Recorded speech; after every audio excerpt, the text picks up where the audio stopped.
Today we are going to discuss the section 1.4, which is predicates and quantifiers. So, why the first question that come in our mind, why we are using predicates and quantifiers when we already have propositional logic. ठीक है, तो अब आप कह सकते हैं कि जो प्रेडिकेट्स हैं और जो क्वांटिफायर्स हैं, इसको प्रेडिकेट कैलकुलस भी कहते हैं। ये हमारी नेक्स्ट स्टेप है या एडवांस फॉर्म है ऑफ द प्रोपोजिशनल लॉजिक। ठीक है, तो अभी क्वेश्चन ये है कि ये हमें इसकी ज़रूरत क्यों पड़ रही है जबकि प्रोपोजिशनल लॉजिक हमारे पास मौजूद है। तो बेटा हमारे पास प्रोपोजिशनल लॉजिक जो हमने पढ़ी है अभी तक, उसमें कुछ ड्रॉबैक्स हैं जो कि हम प्रोपोजिशनल लॉजिक की मदद से उनको प्रॉपरली हैंडल नहीं कर सकते।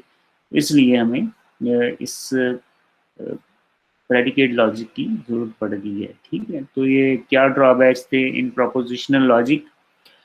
Propositional logic cannot adequately express the meaning of all the statements in the mathematics and in natural language. For example, every computer connected to the university network is functioning properly. No rules of propositional logic allow us to conclude the truth of the statement math 3 is functioning properly. तो बेटा limitation क्या थी कि फर्ज करें हमारे पास एक proposition थी कि every computer connected to the university network is functioning properly. ये जो हर कंप्यूटर जो यूनिवर्सिटी के नेटवर्क के साथ अटैच है वो सही काम कर रहा है। और प्रॉब्लम ये थी कि मैथ 3 एक कंप्यूटर का नाम है, इज़ फंक्शनिंग प्रॉपरली, कि हमने कंक्लूड करना था कि मैथ 3 भी सही काम कर रहा है। तो ये कंक्लूजन जो है हम नहीं निकाल सकते थे गिवन प्रोपोजिशनल लॉजिक रूल्स। ठीक है, तो प्रोपोजिशन जो अभी तक हमने पढ़ी आपको पता है सारी, उसमें हमारे लिए इसको ड्राइव करना, उसको स्पेसिफाई करना मुश्किल था। ठीक है, उसके हम प्रोपोजिशनल लॉजिक में हम ये नहीं कर सकते थे। तो इसके लिए हमें और कुछ चाहिए था ताकि हम जो अपनी शॉर्टकमिंग्स हैं उसको फुलफिल कर सकें। या जैसे इसकी एग्जांपल मैं आपको और सादा सी एग्जांपल देता हूँ। जैसे हमने देखा था कि हमारे पास वेरिएबल्स थे, जैसे x plus y is equal to 3। तो मैं आपसे पूछता था बेटा बताएं कि ये प्रोपोजिशन है या नहीं है। तो आप कहते थे कि सर इसमें चूंकि वेरिएबल्स आ रहे हैं x और y, तो हम नहीं बता सकते कि ये ट्रू है या फॉल्स है।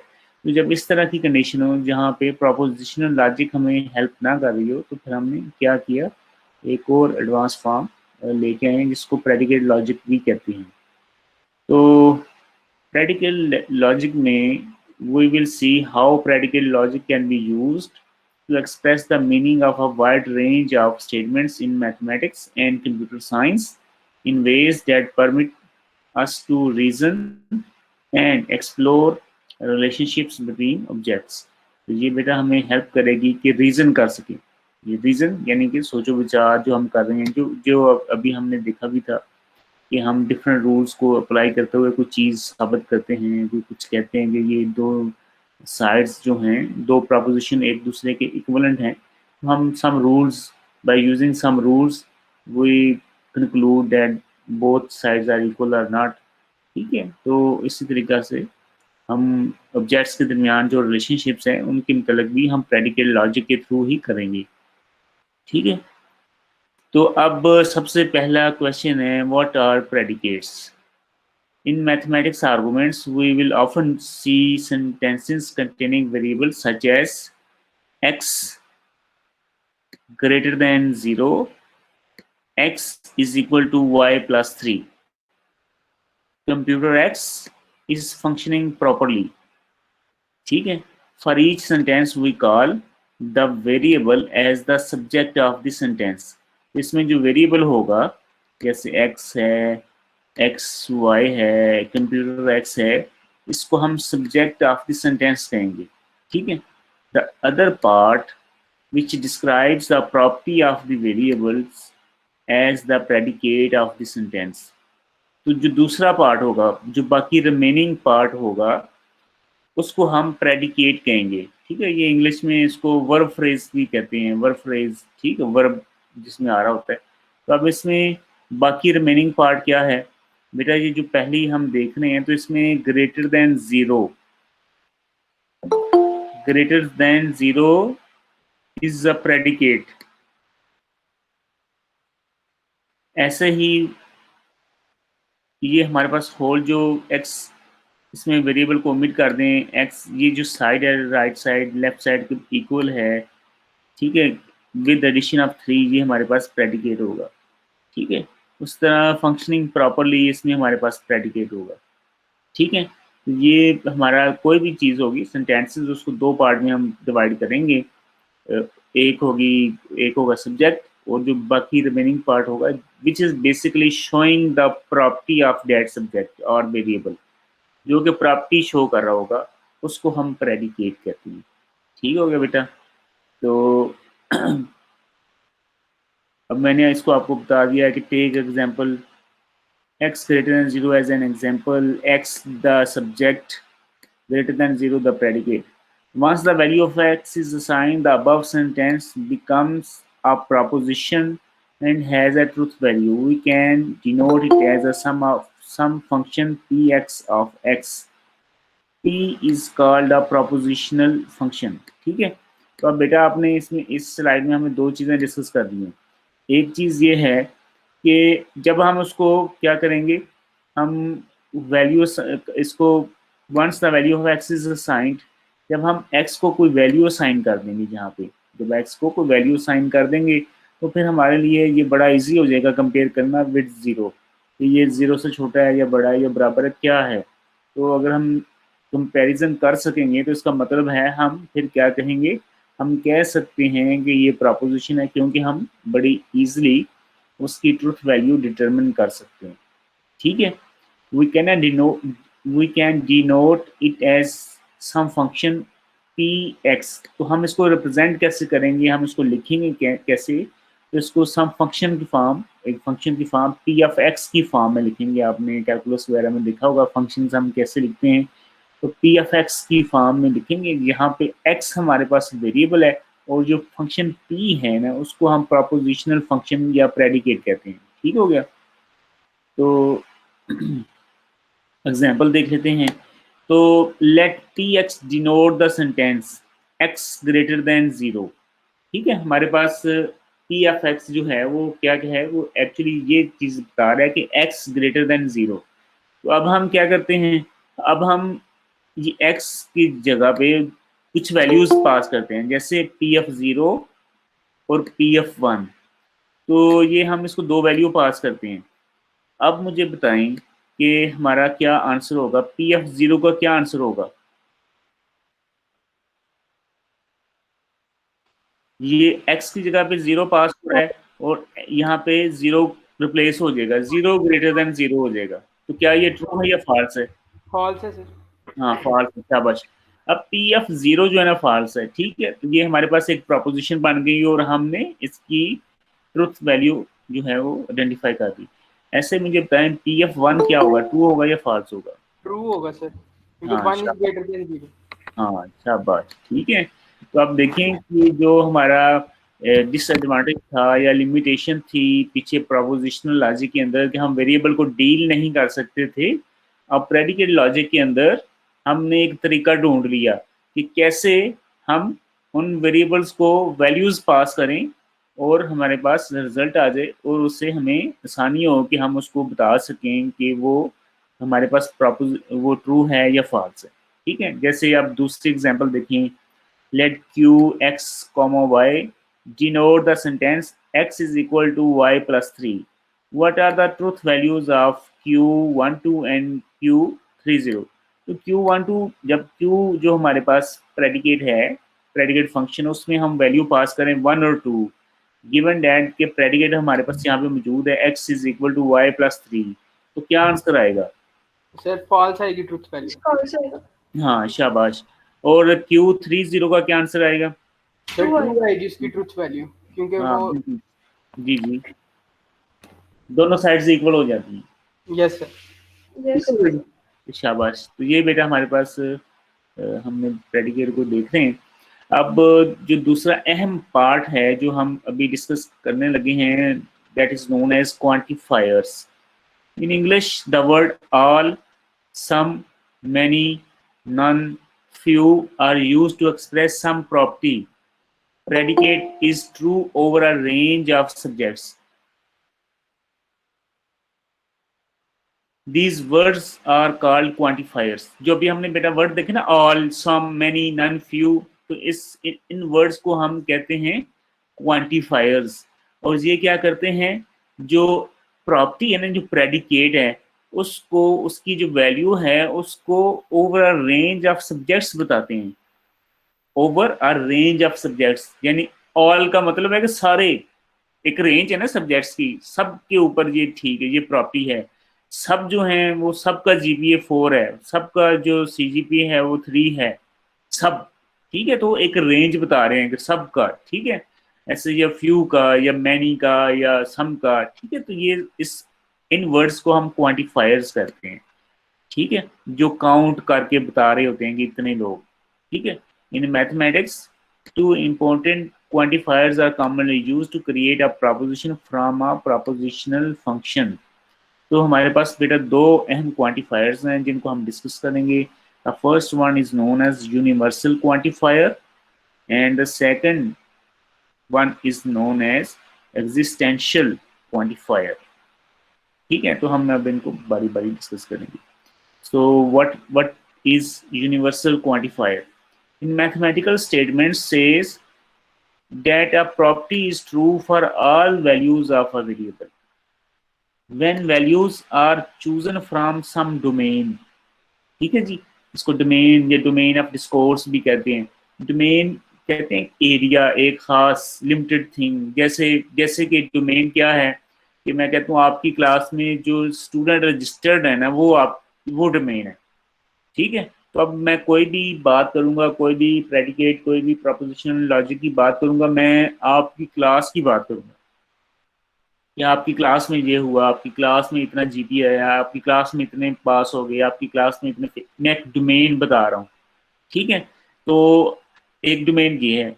एक डोमेन हो सकता है कि मैं कहूँ कि BSIT के स्टूडेंट, तो इसका मतलब है हमारे कैंपस में, फर्ज करें मैं कहता हूँ हमारे कैंपस में BSIT के स्टूडेंट, तो अब इस डोमेन में कौन कौन से बच्चे शामिल हो जाएंगे? तमाम सेमेस्टर के बच्चे जो BSIT कर रहे हैं, ठीक है। या मैं कहता हूँ BCS के स्टूडेंट, तो वो इसका मतलब है हमारे कैंपस में BCS के स्टूडेंट का मतलब है कि वो सारे सेमेस्टर के बच्चे जो BCS कर रहे हैं अभी, वो इसमें इस डोमेन में शामिल हो जाएंगे।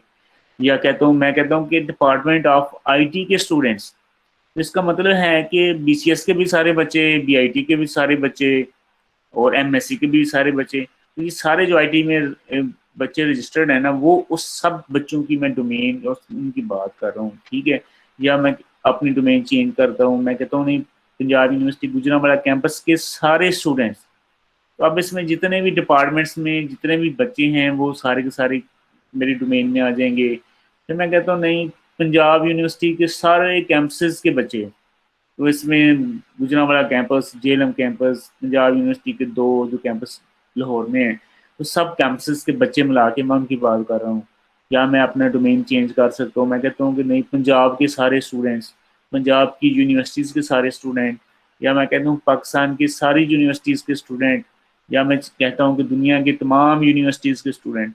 तो ये सारी डोमेन्स हैं कि मैं किन बच्चों की बात कर रहा हूँ, किन चीज़ों की बात कर रहा हूँ। तो जब भी हम क्वांटिफायर्स इस्तेमाल करेंगे ना, अभी हमने 2 की बात की है, यूनिवर्सल और एग्जिस्टेंशियल, जब भी हम इनको अप्लाई करेंगे, जब भी इनके मतलब बात करेंगे, तो we have to mention the domain. हमें डोमेन लाजमी बतानी पड़ेगी कि किस डोमेन, किस जगह की बात हो रही है। फॉर ऑल स्टूडेंट्स, ऑल कौन से स्टूडेंट भाई? आपकी क्लास के ऑल स्टूडेंट्स हैं, आपकी कैंपस के ऑल स्टूडेंट्स हैं, यूनिवर्सिटी के ऑल स्टूडेंट्स हैं, पूरी दुनिया के हैं, कौन से ऑल हैं, ठीक है। तो ये हमें डोमेन बहुत ज़रूरी है, वो हमें बतानी पड़ेगी, ठीक है। अब फॉर एग्जांपल हम कहते हैं कि z into Z+1 into Z+2 is divisible by 6 for all integers z, ठीक है। तो क्या हमने ये एक यही है कि ये जो हमारे पास स्टेटमेंट है ये डिविजिबल बाय 6 है फॉर ऑल इंटीजर्स ही। तो क्या हम इसको चेक कर सकते हैं कि ऑल इंटीजर्स के लिए है? तो हम यहाँ इसको 1 2 3 4 5 से रिप्लेस करके देख लें। लाइक मैं 1 से रिप्लेस करता हूँ तो ये 1 इंटू 1 + 1 इंटू 1 + 2, तो ये 3 हो जाएगा और इसके अंदर हो जाएगा 2। ठीक है, 3 इंटू 2 6 और इंटू 1 6, तो 6 6 के साथ डिविजिबल है। ठीक है, तो इसका मतलब है कि ये पहली बात इसकी ठीक हो गई। ऐसे ही आप 2 जी को 2 करें 3 करें तो इसका मतलब है ये स्टेटमेंट जो है ये सिर्फ इंटीजर्स के लिए ट्रू है और हमने साथ डोमेन बता दी कि इंटीजर्स की बात हो रही है। ठीक है, ऐसे ही Q square is rational for all rational numbers Q, R3 greater than 0 for all positive real numbers R। ठीक है, तो ये सारी स्टेटमेंट्स है ना हमने साथ डोमेन बता दी कि ये जो हमारे पास सेंटेंसेस हैं, ये जो मैथमेटिकल स्टेटमेंट्स हैं, ये ट्रू है फॉर ऑल। और ऑल कौन है? वो यहाँ पे हमने बता दिया, वो इंटीजर्स हैं, यहाँ पे बता दिया रैशनल नंबर्स हैं, यहाँ पे पॉजिटिव रियल नंबर्स हैं हमारे पास। ठीक है जी, तो डोमेन स्पेसिफाई करना बहुत ज़रूरी है बेटा हमारे लिए। ठीक है सर जी। सर ये आपने इंटीजर्स वाला जो बताया, इंटीजर्स तो पॉजिटिव भी होते हैं नेगेटिव भी होते हैं, तो ये सबके लिए होगा ट्रू? हाँ, तो अब चेक करके मुझे बताएं, आपके सामने बताएं जरा, क्या सब ये चेक ट्रू होगा? नहीं सर, -1 लगाने से तो नहीं ट्रू हो रहा। हाँ, तो देखिए क्या होता है, -1 लगा के बताएं, एवेल्युएट करें क्या होता है। 0 आ जाएगा, एक वैल्यू अंदर 0 हो जाएगी तो सब 0 हो जाएगा। हाँ जी, ये -1 + 1 ये ठीक है, -1 + 1 ये निकल गया तो एक वैल्यू गई 0, तो बिल्कुल सारे 0 हो जाएंगे। बिल्कुल ठीक कह रहे हैं आप। तो इसका मतलब है ये सिर्फ पॉजिटिव इंटीजर्स की बात हो रही है, सारे इंटीजर्स की बात नहीं है। ठीक है, जी सर। अच्छा जी, अब हम मूव करें फॉरवर्ड। यूनिवर्सल क्वांटिफायर्स में the universal quantification of P of X is the proposition P of X for all values of X in the domain. ठीक है, और इसको रिप्रेजेंट कैसे करेंगे? इसके लिए नोटेशन है, ये उल्टा ए आपने देख रही है ना, ये इसकी रिप्रेजेंटेशन है। For all x of P x represents the above proposition. ठीक है जी, तो अगर हमने इस जो प्रोपोजिशन है उसको रिप्रेजेंट करना है तो हम उसको लिखेंगे ऐसे, P x for all x. हमारे पास क्या है जी, ये उल्टा ए है, इसको हम फॉर ऑल पढ़ेंगे। ठीक है, for all x of P x, तो ये है क्या बेसिकली, ये ऊपर लाइन में लिखा हुआ P of X for all values of X in the domain. ठीक है जी, the value of X making the proposition false is called the counter example. ठीक है, तो हमारे पास कुछ अगर वैल्यू X की ऐसी वैल्यू आ जाए जिससे ये फॉल्स हो जाए तो हम कहेंगे वो वैल्यू काउंटर एग्जाम्पल है। ठीक है, इसके बाद देखिए मेरा हमारे पास, if all values in the domain can be listed, say x1 x2 up to xk, then for all x px is the same as px1 and px2 and up to and pxk।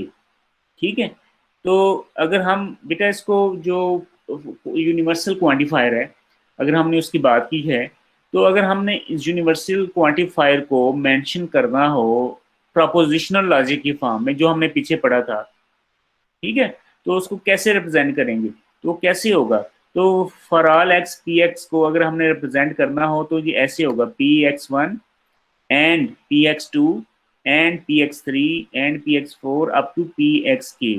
ठीक है, तो ये सारे क्या मतलब है, and operator इस्तेमाल हो रहा है सब के अंदर। इसका मतलब है कि अगर ये सारे ट्रू होंगे तो आंसर हमारे पास ट्रू आएगा। ठीक है, इसका ट्रूथ टेबल अगर हमें याद हो एंड ऑपरेटर का कंजंक्शन का, तो अगर सारे ट्रू होंगे तो फिर आंसर ट्रू आएगा, और अगर इन सारों में से एक भी फॉल्स आ गया तो आंसर फॉल्स हो जाएगा। ठीक है बच्चे, what is the truth value of for all x less than 10 when the domain consists of all positive integers not exceeding 3? ठीक है जी, तो अब what is the truth values of, अब इसमें हमने ये ऐसे इसको आइडेंटिफाई कर सकते हैं कि P1 and P2 and P3, तो इसको ओवरऑल वैल्यूएट करके हम कहेंगे कि क्या आंसर जो ठीक है या नहीं है। तो यहाँ पे क्या हमारे पास यहाँ पे क्वांटिफायर है for all x less than equal to 10। हम कह रहे हैं कि तमाम x के लिए जो है वो x जो है वो लेस देन इक्वल टू 10 है। तो जब हम इसको पास करेंगे 1, तो 1 is less than equal to 10 true है। 2 पास करेंगे, 2 is less than equal to 10 है, ट्रू हो गया। 3 पास करेंगे, 3 लेस देन इक्वल टू 10 है तो ट्रू है। तो ये तीनों ट्रू हैं। तो इसका मतलब है कि ये हमारी जो क्वांटिफायर के साथ स्टेटमेंट है, जो प्रपोजिशन है, वो भी ट्रू है given this domain positive integers not exceeding 3। ठीक है बच्चे, तो इस तरीके से हम बता सकते हैं कि क्वांटिफायर्स के साथ हमारी जो प्रपोजिशंस हैं वो ट्रू हैं या फॉल्स हैं, और उसको उसकी behind the scene for all के पीछे जो इस्तेमाल हो रही है लॉजिक, वो ये कंजक्शन की है कि तमाम वैल्यूज़ को हम प्रूव करेंगे तो फिर हमारा ऑल का ऑपरेटर ट्रू हो जाएगा। अगर एक भी फॉल्स होगी तो फिर फॉल्स हो जाएगा।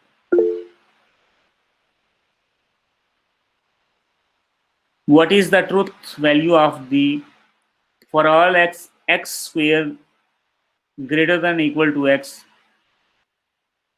if the domain consists of all real numbers?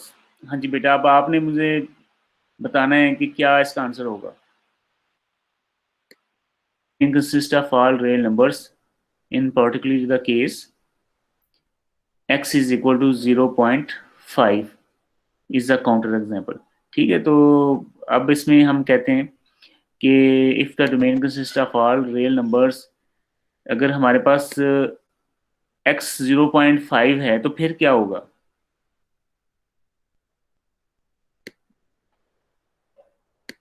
जी बताएं यहाँ पे बेटा, x 0.5 है तो फिर क्या होगा।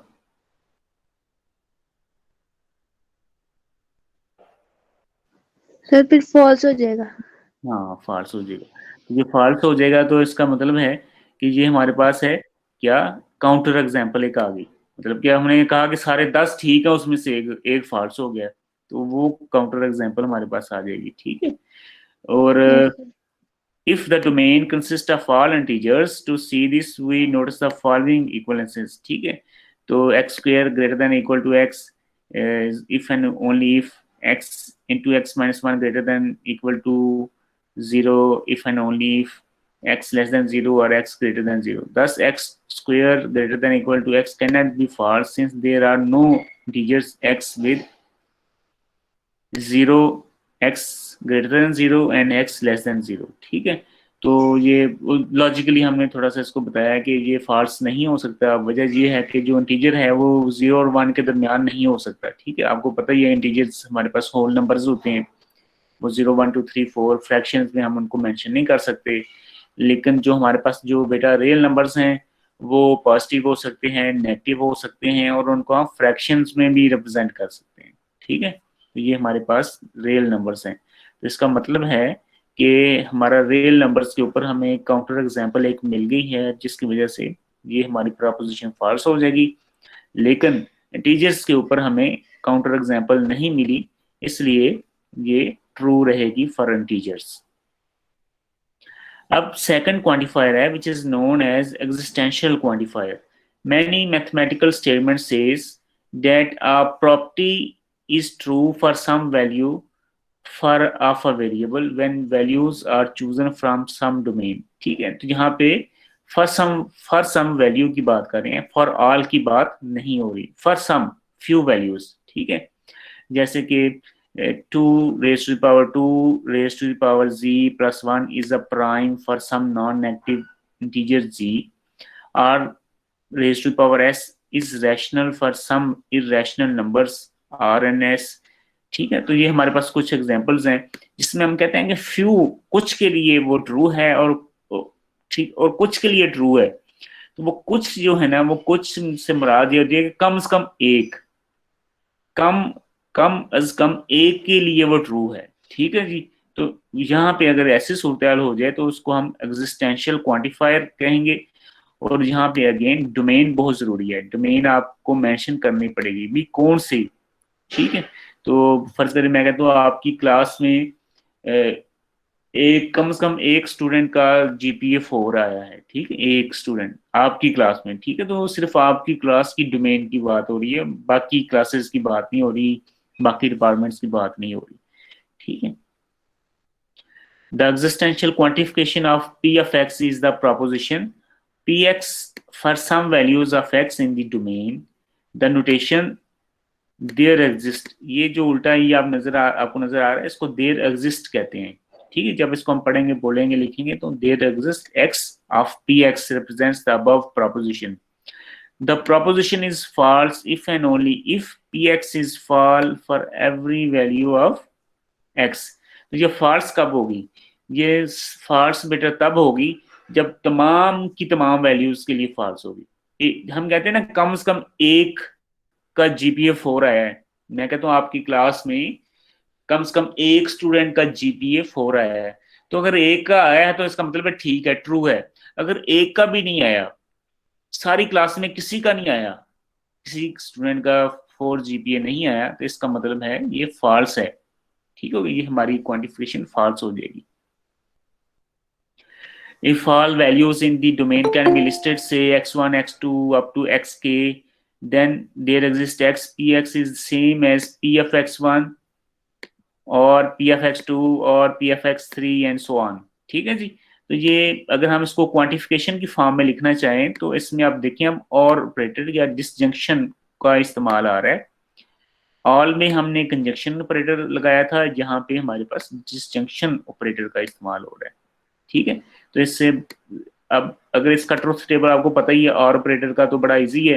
तो अगर एक भी ट्रू है तो फिर सारा ट्रू हो जाएगा, और अगर सारे फॉल्स होंगे तो फिर फॉल्स होगा, ठीक है। तो ये इसकी हमारे पास है, ठीक है। तो अब एग्जांपल इसके देख लेते हैं। What is the truth value of there exist x less than equal to 0 when the domain consists of all positive integers not exceeding 3? What is the truth values of p1, p2, p3?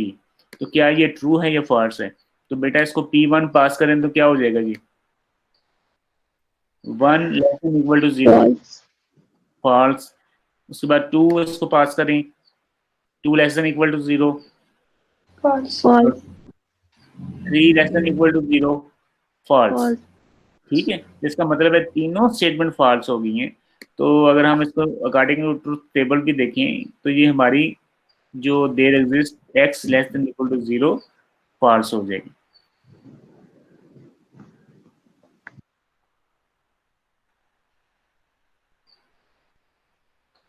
अच्छा जी, उसके बाद हमारे पास है what is the truth value of there exist z square less than equal to 10 if the domain consists of all positive integers not exceeding 3। हाँ जी, तो आप इसमें 1 2 3 पास करें, इस प्रोपोजिशन में 1 2 3 पास करके बताएं क्या आंसर आएगा। सर फॉल्स ही रहेगा, बड़ा नहीं होगा। हाँ, 1 पास करें, 1 का स्क्वायर 1 रहेगा, 1 greater than equal to 10 false. फिर 2 पास करें, 2 का स्क्वायर हो जाएगा 4, 4 greater than equal to 10 false. फिर इसको पास करें 3, 3 इंटू 3 9 हो जाएगा, 9 greater than equal to 10, no false आएगा, ठीक है। तो तीनों स्टेटमेंट फॉल्स आएंगी, तो इस प्रोपोजिशन का आंसर भी फॉल्स ही आएगा। If the domain consist of all integers not exceeding 3, all integers इसका मतलब है 1 2 3 भी हो सकता है, 0 -1 से फिर माइनस की तरफ हम जा सकते हैं, ठीक है। तो अब बताएं कि क्या होगा। लेट्स 1 2 3 तो हमने चेक कर लिया, तो इस पे तो फॉल्स है। अगर 0 पास करें तो फॉल्स ही रहेगा, और -1 उनके लिए भी फॉल्स रहेगा। -3 -4 -4 के लिए ट्रू हो जाएगा। हाँ, ट्रू हो जाएगा, बिल्कुल एग्जैक्टली। तो अब अभी हमने फिर एक एग्जांपल हमने फाइंड कर ली, एक केस फाइंड कर लिया जिसमें ट्रू हो गई है, तो इसका मतलब है फिर ये सबके लिए, मतलब कि इसका ओवरऑल आंसर ट्रू हो जाएगा, ठीक है। तो अब इसको समराइज करके मैंने यहाँ पे लास्ट स्लाइड में आपके सामने रख दिया है। तो हमने देखना है कि जो हमारे पास यूनिवर्सल क्वांटिफायर है और एग्जिस्टेंशियल क्वांटिफायर है, ये ट्रू कब होता है और फॉल्स कब होता है, ठीक है। इस बच्चों आप इसका जहन में आपको इसका बड़ा क्लियर कंसेप्ट होना चाहिए कि ये ट्रू कब होगा ये फॉल्स कब होगा? तो जो हमारे पास यूनिवर्सल क्वांटिफिकेशन है वो ट्रू कब होगी? P x is true for every x, ठीक है जी, कि जब वो जो वैल्यू है वो सबके लिए ट्रू हो तो फिर वो ट्रू होगी। There is an x for which P of x is false, ठीक है। तो फॉल्स कब होगी? जब क्या है, कोई एक एग्जांपल मिल जाए जिसके लिए वो फॉल्स है। जैसे मैं आपको कहता हूँ कि आप की क्लास में सब बच्चों का जीपीए 4 आया है, ठीक है, ये मेरी स्टेटमेंट है, ये मेरी प्रपोजिशन है कि आपकी क्लास में तमाम बच्चों का जीपीए 4 आया है। तो अगर मैं वेरीफाई करता हूँ अगर सारे बच्चों का जीपीए 4 है तो ये ट्रू होगी। अगर आप करें कि आपकी सारी क्लास का जीपीए 4 है, बस एक बच्चा है जिसका नहीं है 4, तो वो फॉल्स हो जाएगा, ठीक है। तो अब दूसरे की जब बात करें कि there exist x P of x, there is an x for which P x is true, तो मैं कहता हूँ कि आपकी क्लास का अगेन कि आपकी क्लास में ठीक है कि आपकी क्लास में हमारे पास एक बच्चे का जीपीए 4 आया है, ठीक है, कम से कम एक बच्चे का जीपीए 4 आया है। तो जब मैं चेक करता हूँ तो मुझे पता चलता है कि आपकी क्लास में बाकी एक बच्चा मौजूद है जिसका जीपीए 4 आया है, तो इसका मतलब है ये स्टेटमेंट ट्रू हो जाएगी। तो ये there exist P of x false कब होगी? ये फॉल्स होगी फॉर एवरी एक्स। लेकिन जब मैं ये पता करता हूँ कि आपकी क्लास में किसका 4 जीपीए आया, तो मुझे जब पता चलता है कि किसी भी स्टूडेंट का 4 जीपीए नहीं आया, तो तब ये फॉल्स आ जाएगी, ठीक है।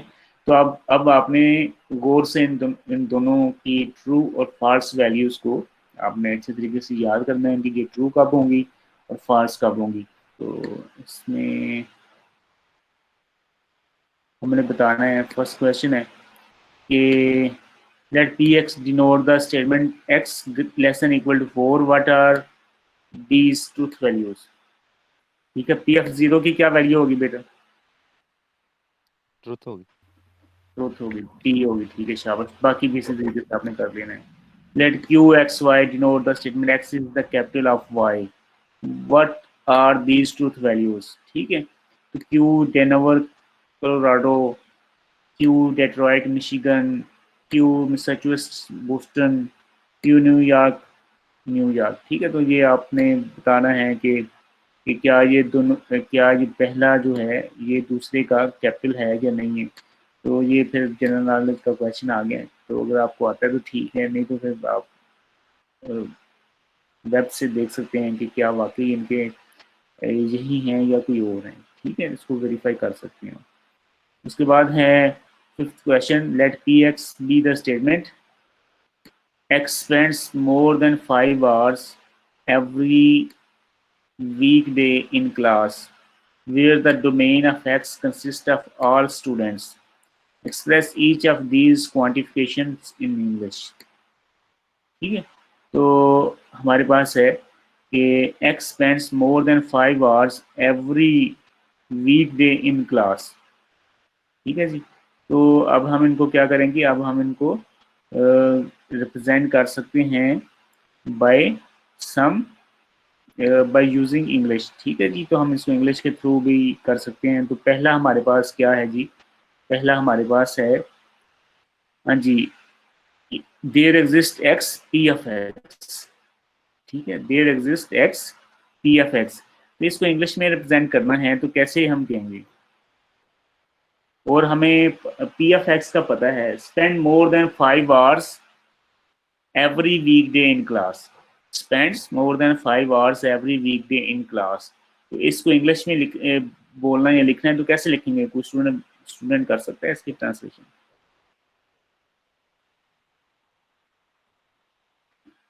There is a student, there exist का मतलब है there is a student who spends more than 5 hours every weekday in class, ठीक है। इसका हम ऐसे कर सकते हैं, there is the student who spends more than 5 hours every weekday in class, ठीक है।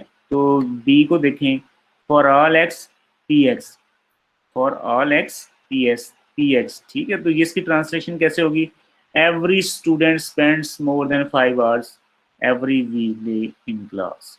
ये एवरी है ना, फॉर ऑल एवरी स्टूडेंट हम कहेंगे, ठीक है। अब नेगेशन है इसकी, देखें कि इसकी नेगेशन क्या होगी, तो बेटा इसकी नेगेशन अब पहली है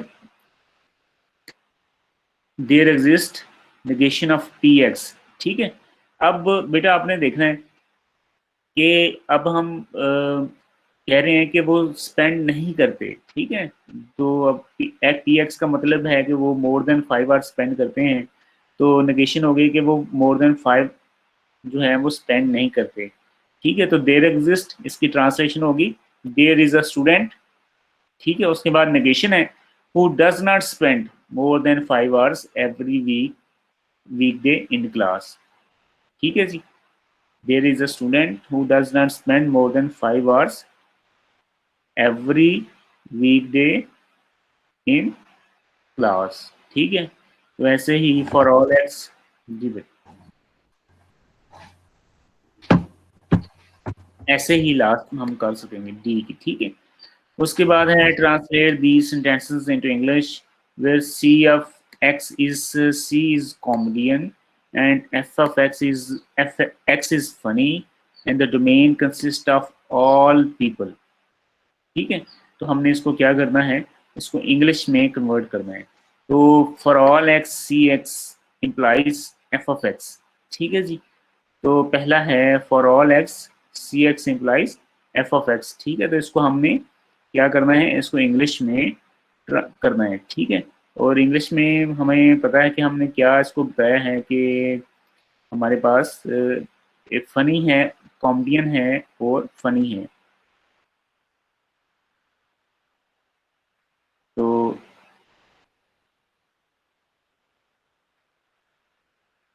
हाँ जी, इसको कैसे करेंगे बेटा? Every community. For if all, everyone is the हाँ फॉर ऑल एक्स इसका मतलब है एवरी पर्सन, या ठीक है। सी एफ एक्स हमारे पास क्या है, is comedian, if he is comedian he is funny, ऐसे ही है। अगर हम इसको लिटरली ट्रांसलेट कर रहे हैं कि every person for all x for all every person C x if he is comedian implies he is funny, ठीक है। if he is comedian he is funny, ठीक है। every person if he is comedian he is funny। तो इसको अब इसको easy करना है थोड़ा सा इंग्लिश में, इसको हमने इजी करके क्या कह सकते हैं जी, ये तो हमने लिटरल ट्रांसलेशन कर दी ना। तो अब इसको हम इंग्लिश में इसको आसान, इसको इसी सेम सेंस को हम कैसे कर सकते हैं आसान अल्फाज में? Every comedian. हाँ Every comedian is funny. Every comedian is funny, हाँ शाबाश, इसकी हम कर सकते हैं एवरी कॉमेडियन इज फनी, ठीक है। तो ऐसे ही हमने ये सातवां क्वेश्चन करना है। उसके बाद 9th क्वेश्चन है let P x be the statement x can speak Russian and let Q x be the statement x knows the computer language C++. Express each of these sentences in terms of P of x, Q of x, quantifiers, and logical connectives. The domain for quantifiers consists of all students at your school. ठीक है, तो हमने इसको P x Q x की form में लिखना है और क्वांटिफायर्स भी लिखने हैं और कनेक्टिव्स भी लिखने हैं, सारा कुछ हमने, ये जो क्वेश्चन नंबर 7 किया ना उसका रिवर्स है ये बेसिकली, ठीक है। तो अब ए पार्ट को देख लें जरा। There is a student at your school who can speak Russian and who knows C++. There exist, हाँ जी, तो क्या इसका बेटा हम करेंगे देयर इज अ स्टूडेंट। तो देयर इज अ स्टूडेंट जब आएगा तो हमारे पास बड़ा इजी हो जाएगा कि हमने आइडेंटिफाई करना हमारे लिए बड़ा इजी हो जाएगा हम किसकी बात करें। तो यहाँ पे जब आ रहे देयर एग्जिस्ट अ स्टूडेंट, इसका मतलब है हम कौन से क्वांटिफायर की बात कर रहे हैं, देयर एग्जिस्ट या एग्जिस्टेंशियल क्वांटिफायर की बात करें। देयर एग्जिस्ट एक्स स्टूडेंट, ठीक है, कोई स्टूडेंट है एक्स, ठीक है, तो वो क्या है हु कैन स्पीक रशियन। तो रशियन के लिए हमारे पास क्या क्वांटिफायर है, Q of x. हाँ क्यू ऑफ एक्स, ठीक है, क्यू ऑफ एक्स, ये क्यू ऑफ एक्स और एंड आ रहा है, ठीक है। और उसके बाद हमारे पास हम लगाएंगे एंड का ऑपरेटर दिस कंजक्शन, और उसके बाद क्या है P F P x. Of उसके लिए हाँ, तो वो पी एफ एक्स किस लिए इस्तेमाल कर रहे हैं? रशियन के लिए of x C plus plus. अच्छा, हाँ सॉरी, ये उल्ट हमने कर दिया, ये पी एफ एक्स है। तो मैं दोबारा से इसको, ये पहला हमारे पास पी एफ एक्स है और दूसरा हमारे पास क्यू ऑफ एक्स है, ठीक है। तो मैं क्यू ऑफ एक्स रिप्लेस करता हूँ, एंड का ऑपरेटर आ जाएगा और उसके बाद क्यू ऑफ एक्स, ठीक है। तो इस तरीके से हम ये इसको मेंशन कर। उसके बाद है क्वेश्चन नंबर 9 है, उसके बाद बेटा है question 11। Let P F x be the statement x is equal to x square if the domain consists of all integers. What are these truth values? हाँ जी, P F 0, P F 1, P F 2, ठीक है। तो बताएं P F A के लिए बताएं, ए के लिए ये ए के लिए ट्रू है सर। ट्रू है, 0 पास किया, 0 इज इक्वल टू 0, ठीक है। अब सी के लिए बताएं, सी फॉल्स है सर सी के लिए। और एफ के लिए बताएं।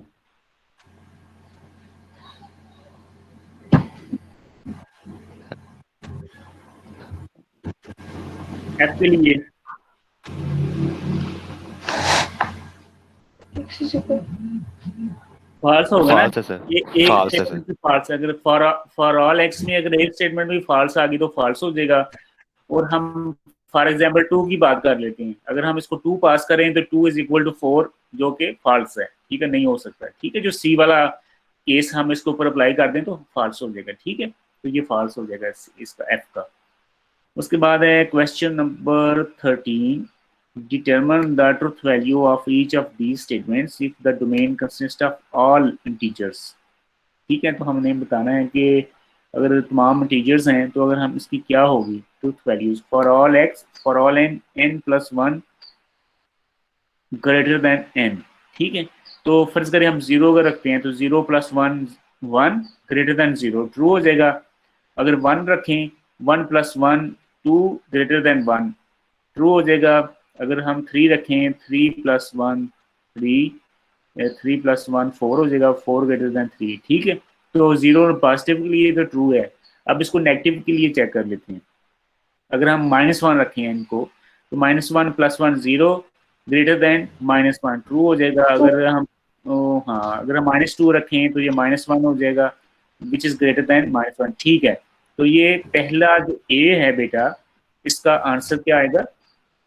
ट्रू आएगा, ठीक है। क्योंकि हमने तमाम इंटीजर्स को कुछ रैंडमली चेक कर लिया तो हमें पता चला कि वाकई ये इसका आंसर हमारे पास सब के सब जो हैं वो ट्रू ही आ रहा है, तो इसका मतलब है कि ट्रू है। तो ऐसे ही हमने बाकी तीनों को भी ऐसे ही हम चेक करके देखना है। तो इंटीजर्स का तो आपको पता ही ना सबको क्या होते हैं इंटीजर्स।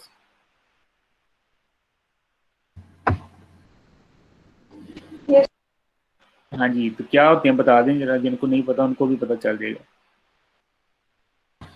सर पॉजिटिव इंटीजर्स में आ जाते हैं ये 0 1 मतलब ये 0 1 2 3 4 5, ठीक है। नेगेटिव इंटीजर में माइनस पॉइंट्स वाली वैल्यूज नहीं होती। 0 भी आ जाता है और -1 2 3 माइनस भी आ जाता है, ठीक है।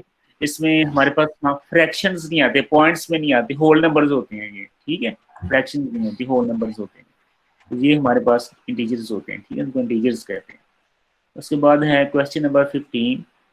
Determine the truth value of each of these statements if the domain of for all variable consist of all integers, ठीक है। तो ये भी आप इसको भी कर लेंगे ये आप। उसके बाद है suppose the domain of the prepositional function P x consist of integers 0 1 2 3 4, right out each of these proposition using distinction conjunction and negation. तो ये इसको आपने 4 तक लिखना है। तो ये जो पहला है इसको कैसे लिखेंगे? इसको लिखेंगे आप लिखने का जो होगा मेथड आपका कुछ इस तरीके से होगा। इसको आप लिखेंगे, जो ए वाला है ना इसको आप ऐसे लिखेंगे, पी ऑफ 0 और जो हमारे पास जो ऑपरेटर आएगा वो आएगा डिस्टिंक्शन। P(1) आ जाएगा, ठीक है, और डिस्टिंक्शन आ जाएगी हमारे पास, ठीक है, और P(2) आ जाएगा, और फिर डिस्टिंक्शन आ जाएगी, ठीक है, और उसके बाद P(4) आ जाएगा, ठीक है, और ये हमारे पास, हमने इस तरीके से इसको लिखना है, प्रोपोजिशनल लॉजिक की फॉर्म में हमने इसको लिखना है, ठीक है, जो कि बिहाइंड में काम कर रही है। ऐसे ही बी पार्ट है एंड सो ऑन, ठीक है, जितने पार्ट्स हैं। अगर नेगेशन आ रही है तो हम सारे नेगेशन का ऑपरेटर इस्तेमाल कर रहे हैं। उसके बाद है question number 19। Suppose that the domain of the propositional function Px consists of integers 1 to 5. Express these statements without using quantifiers and instead use only negation, distinction and conjunctions. तो ये वही क्वेश्चन है जो अभी हमने 17 देखा है। उसके बाद है question number 21. For each of these statements, find a domain for which the statement is true and a domain for which the statement is false. Everyone is studying discrete mathematics. तो किसके लिए ये ट्रू है और किसके लिए false है? तो क्या कौन सी एक दें आप डोमेन की, एक डोमेन जिसमें ये ट्रू है और एक डोमेन बताएं जिसमें फॉल्स है। तो किस में ट्रू है? सर अगर हम एक मैथ की क्लास में तो फिर सारे स्टूडेंट डिस्क्रीट मैथ पढ़े, लेकिन अगर हाँ तो कोई एक एग्जांपल, एक डोमेन बताएं जिसमें ये ट्रू है। सर आपकी क्लास है ना, तो आपकी क्लास में सारे पढ़ रहे हैं डिस्क्रीट मैथ, तो इसका मतलब है आपकी क्लास की डोमेन में ये ट्रू है। और फॉल्स कहाँ पे? कोई और एग्जांपल? सर अगर हम किसी और क्लास की बात करें, हाँ फर्ज करें हम पहले सेमेस्टर की बात कर रहे हैं, ठीक है, तो वो नहीं पढ़े अभी, तो वहाँ पे फॉल्स हो जाएगा, ठीक है। तो ऐसे ही हमने इसको बताना है। उसके बाद 23 है, translate in two ways each of these sentences into logical expression. Translate in two ways each of these statements into logical expressions using predicates, quantifier, and logical connectives. First, let the domain consist of the students in your class, and second, let it consist of all people. Someone in your class can speak Hindi. ठीक है, तो someone, ठीक है, तो इसको हम कैसे लिखेंगे? फॉर देयर एग्जिस्ट एक्स, कोई समवन, ठीक है, तो पी ऑफ, फर्ज कर मैं पी ऑफ एक्स कह देता हूँ, ठीक है। तो पी ऑफ एक्स यहाँ पे हमारे पास बेसिकली क्या है? कैन स्पीक हिंदी, ठीक है। तो हम यहाँ पे मेंशन भी कर सकते हैं प्रोपोजिशन में कि कैन स्पीक हिंदी, ठीक है। पहले हम मेंशन करें कि कैन स्पीक हिंदी, और उसके बाद हम there exist x P of x, ठीक है। तो इस तरीके से हम मेंशन कर सकते हैं कि ये जो एक्स पर्सन है ये हिंदी बोल सकते हैं, ठीक हो गया बेटा? Yes sir.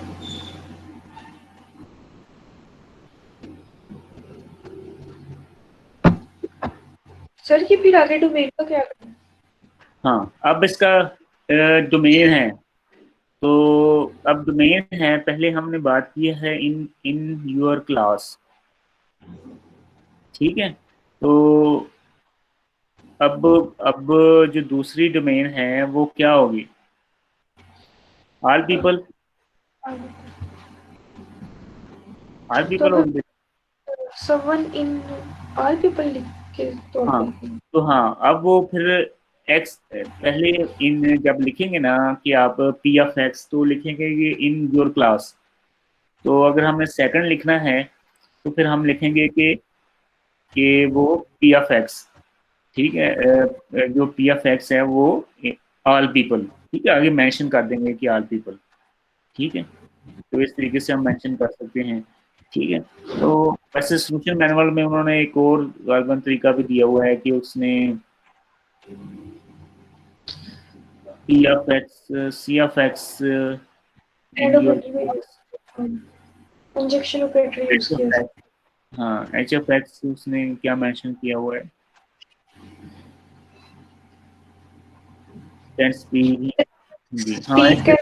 हाँ और सी ऑफ एक्स के साथ क्लास वाला कर दिया। हाँ, तो उसने दोनों को अलग अलग कर दिया है कि can your class and your can speak Hindi, ठीक है। और फिर तो उन्होंने आर्टिकल्स के लिए उन्होंने फिर कंजक्शन ये हाँ कंजक्शन, हाँ जाहिर है कंजक्शन होगी ना कि आपकी क्लास में मस्ट है वो जो स्पीक करेंगे, ठीक है, कंजक्शन होगी, दोनों ट्रू होंगे तो फिर आंसर ट्रू आएगा। तो ये दोनों तरीकों से कर सकते हैं कि आप सिंपली आप एक दोनों का एक बना दें कि can speak Hindi in your class. अब यहाँ पे दो देख रहे हैं, दो प्रपोजिशंस को हमने एक लाइन में बता दिया कि can speak Hindi in your class P of x, ठीक है। तो अगर हम क्लास को लैदा कर दें और स्पीक हिंदी को लैदा कर दें, ठीक है, तो फिर हम इसको दो पी ऑफ एक्स और फर्ज करें क्यू ऑफ एक्स या कुछ और जो भी हम नाम रखें इसका, जैसे एच ऑफ एक्स है, ठीक है। तो जब हम दोनों को लेंगे तो फिर हम क्या करेंगे, इन दोनों को कंबाइन कर देंगे विद द ऑपरेटर कंजक्शन, ठीक है भैया। उसके बाद हम बेटा आगे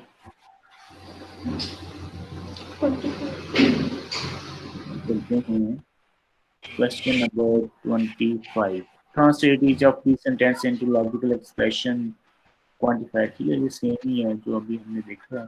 और उसके बाद question number 27, translate each of sentence into logical, ये भी सेम है। Express each of the sentence using logical operators, predicates, quantifiers. और 31 है, suppose that main QXYZ consists of tuples where XYZ, write out the proposition conjunction, ये भी आप कर लेंगे, इजी है 31। उसके बाद 33, express each of these sentences using quantifiers then form the negation of the statement, तो ठीक है। अभी आपने 31 तक करना है, ठीक है। तो हम वो लिखी